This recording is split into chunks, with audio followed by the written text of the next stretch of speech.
Guys कहीं आप भी हनुमान चालीसा गलत तो नहीं पढ़ रहे हैं?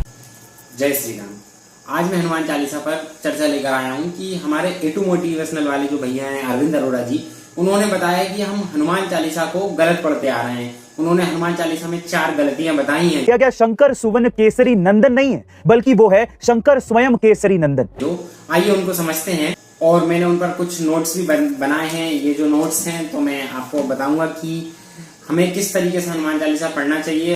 देखिए, उन्होंने बताया है कि शंकर सुवन केसरी नंदन नहीं, शंकर स्वयं केसरी नंदन होना चाहिए, है ना। पहली गलती उन्होंने ये बताई है।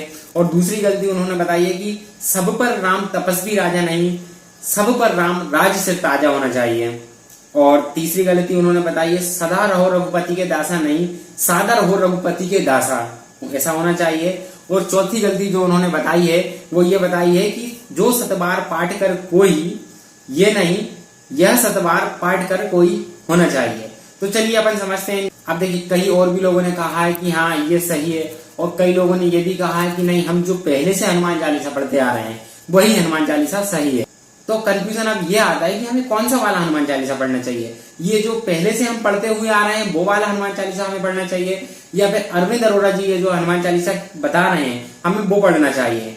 तो आइए हम आपको बताते हैं और आपका कंफ्यूजन भी दूर कर देंगे। तो सुनिए, अरविंद अरोड़ा जी ने ये जो 4 बदलाव बताए हैं, इनमें से कुछ में तो कोई ज्यादा फर्क भी नहीं आता है, नॉर्मल सा फर्क है। बताते हैं, जैसे देखिए, जो सतबार पाठ कर कोई, ये सेम है, इसमें ज्यादा फर्क नहीं आता। यह सतबार पाठ कर कोई, इसमें कोई ज्यादा बड़ा फर्क नहीं है, ये लगभग सेम ही है।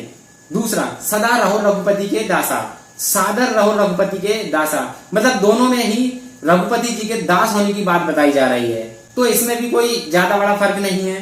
तीसरा है सब पर राम तपस्वी राजा, सब पर राम राज सिर ताजा, ये भी लगभग सेम ही है, इसमें भी कोई ज्यादा बड़ा फर्क नहीं है।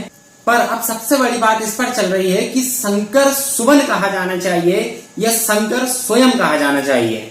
देखो, अब कई लोग ये समझ रहे हैं कि शंकर सुवन का मतलब पुत्र नहीं होता है, कई लोग ये समझ रहे हैं कि शंकर सुवन का मतलब अंश होता है, तेज होता है। ये कई लोग इस चीज को समझ रहे हैं। पर देखो, अगर हम तुलसीदास जी की रामायण पढ़ें या तुलसीदास जी का कोई सा भी शास्त्र पढ़ें, तो हमने वहां पर सुवन का मतलब पुत्र के अलावा हमें कुछ और नहीं मिला है। जैसे तुलसीदास जी ने गणेश जी के लिए लिखा है, गणेश जी के लिए लिखा है कि शंकर सुवन भवानी नंदन, यह सुवन वाक्य का प्रयोग किया गया है। फिर हनुमान जी के लिए प्रयोग किया गया है केसरी सुवन भुवैनक भंता, यानी केसरी सुवन यानी केसरी जी के पुत्र।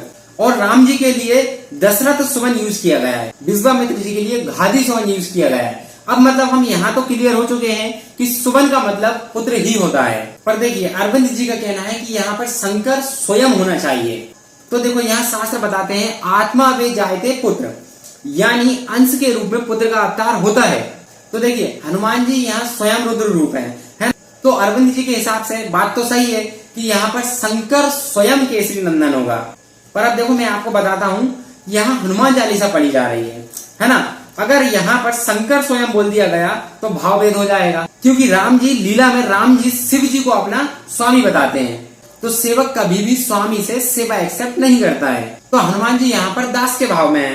तो यहाँ पर अगर अपन शंकर स्वयं पढ़ेंगे तो हनुमान जी स्वामी के भाव में आ जाएंगे।